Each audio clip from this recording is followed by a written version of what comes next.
an interesting topic that I've been thinking about over the past few days is that video games aren't meant to be fun anymore. And it's kind of a scary thing to think about because I feel like a lot of developers are now either trying to make it so that their video game has a narrative and it says something that's meant to be like socially or like politically like correct or whatever, or they're trying to make it so that it's competitive so it can be used as an e-sport or it can be used in some type of competitive environment, or they're making it so that you basically get addicted to the game. And to be honest, I can't lie, the first game I'm thinking about right now is 2K and its whole anti-up system, casino system with my team as well, all of that. But I'm not trying to go on about 2K in this video. I'm actually trying to talk about a few other games, and I just want to talk about this topic in general. So what's going on, everybody? It's QJA, and today I was meant to be giving you guys a scripted video, but I've decided that I'm actually going to start stockpiling those videos and I'm going to release them when I feel like it's right to release them, if that makes sense. So I'm not really the planner type. I'm not really the plan in advance type of guy. I'm more of the I'll do it spontaneously, you know what I'm saying? But right now I want to give you guys the best content and I want to make sure I'm releasing all of this in the right moment. So what I'm doing is I'm stockpiling that video and you guys will see that video eventually, but right now I'm working on another one, and this one I'll probably leave on the screen somewhere like a little teaser, but you know what I'm saying, I'm working on that one. I'm going to start playing that game because I haven't actually played it before, and obviously I'm going to work on that and get that video out to you guys by, I'd say, next week, but I don't want to obviously give you any promises. But what I am going to say is that videos are going to come weekly, so just, you know what I'm saying, make sure to subscribe, make sure to leave a like on this video, and I hope you guys enjoy this type of content as I grow this channel into what I want it to be. So anyways, back to the topic at hand. That was a bit of a hefty intro, I cannot lie. So I guess the first thing I'm going to talk about is the competitive scene, and the reason why I'm probably going to get this out of the way first because I probably know the least about this, so this is probably the least I can talk about. So the first thing I want to talk about is not even the not the Call of Duties. I'm not talking about the Call of Duties. I'm not talking about the Rainbow Six Sieges. I'm not talking about the even Mortal Kombats. Those type of games, they're competitive and they're made to be competitive, but they're also kind of I say friendly to casual gamers. Like the things with those type of games, yeah, they're obviously made with one goal in mind, but they obviously have a skill gap, so they can be entered into esports and stuff like that. But what I'm talking about is the games that force it. Like I want to say, well, here's the thing, I don't even really have an example, but I know Amazon had a game which was kind of like Overwatch, and they tried to make it basically, I'm assuming anyways, this is what they were going for. They were trying to make it like a competitive, what's the word, counterpart other than like Overwatch, like a competitor. They wanted to make it a competitor to Overwatch, and obviously Overwatch used to be like, I say it used to be bigger. Nowadays I don't really see like lots of people playing it. I don't really know what's happening in the esports scene to really give my take on that. But they tried to make a game like that, and obviously it flopped because, you know what I'm saying, like there's ways you can make games like that good, but you shouldn't make a game based on the pure fact that you want to get into esports. And I understand esports is a huge thing. Like esports is quite like lucrative. Like there's a lot of money in that industry. Like people aren't playing for like $1,000, £1,000. They're playing for like hundreds of thousands of dollars or pounds, wherever you're from, in it. So I understand why people like developers do see the potential in esports, and realistically here, like it makes a lot of sense to target the competitive market because even like schools recognize it as a career point. People just recognize it a lot more, and it really is a big industry.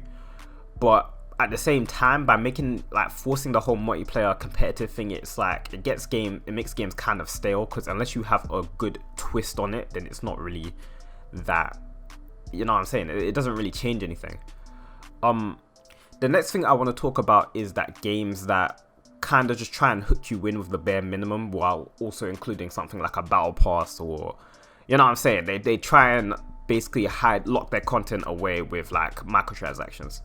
And the games I'm talking about are the GTAs, the NBA 2Ks, I don't want to say Fortnite, but I will put Fortnite in this, and Warzone, and obviously all the battle royales.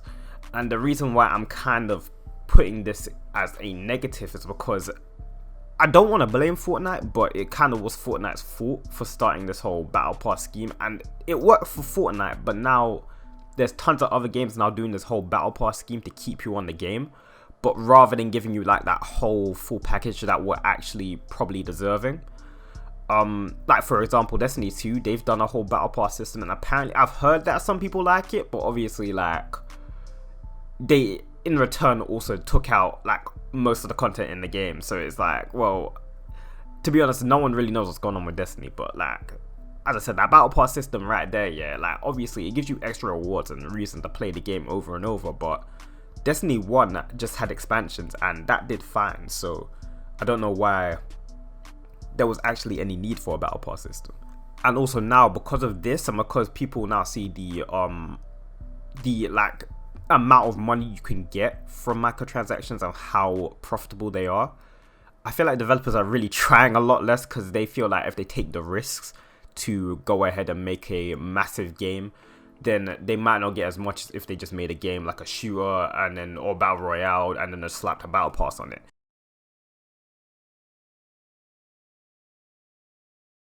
This shit couldn't have been more than $20 to make. We put our whole life savings into that game.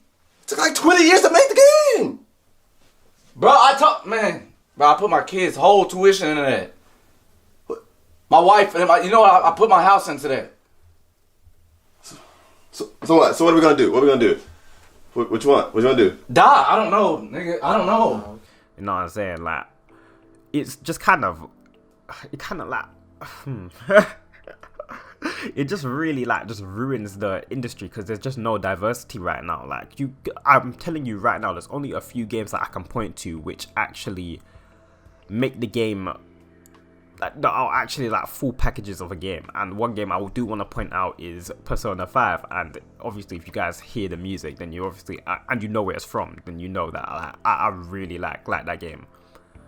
That's a 10 out of 10 game for me, and that's only a single player game, but the reason why I like it so much is because it just has so much in it.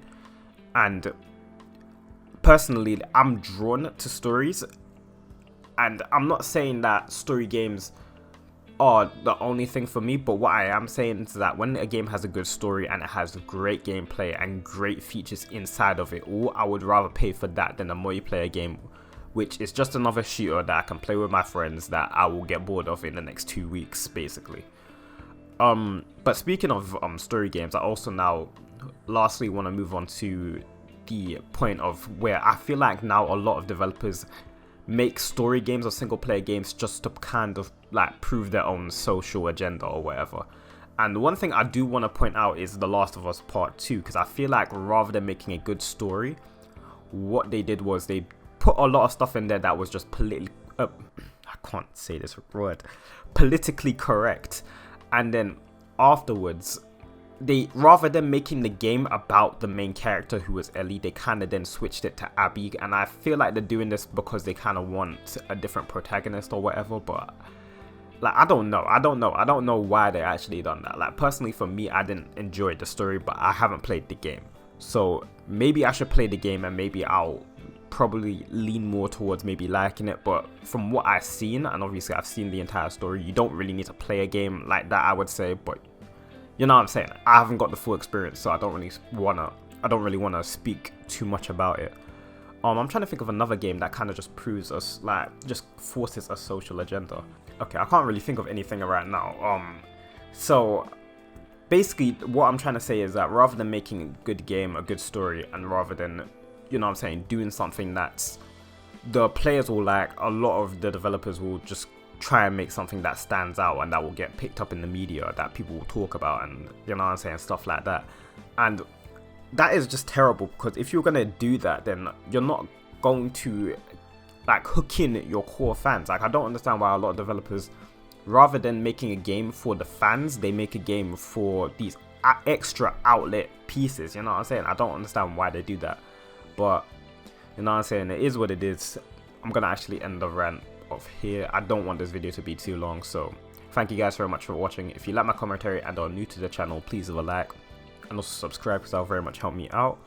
I probably didn't go in depth on what I was basically just ranting about, but the reason why I didn't is because this isn't like a full video. I'm not focused on one topic, and I'm not going to go in depth in that one topic unless someone actually wants me to. So if you have any comments and you have any disagreements or whatever, then you can leave that in the comments below.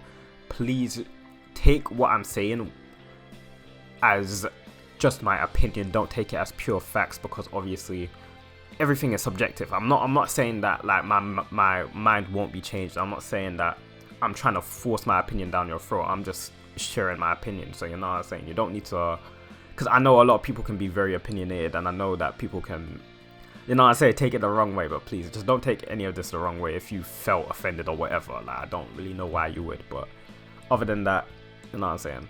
I'll see you guys in the next video. Bye.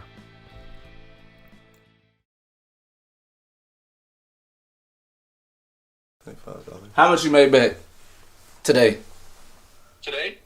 Yes. Give me 1 second. Let me check. 120 million. I'm gonna knock your bitch ass out. Hey. But I quit. You quit?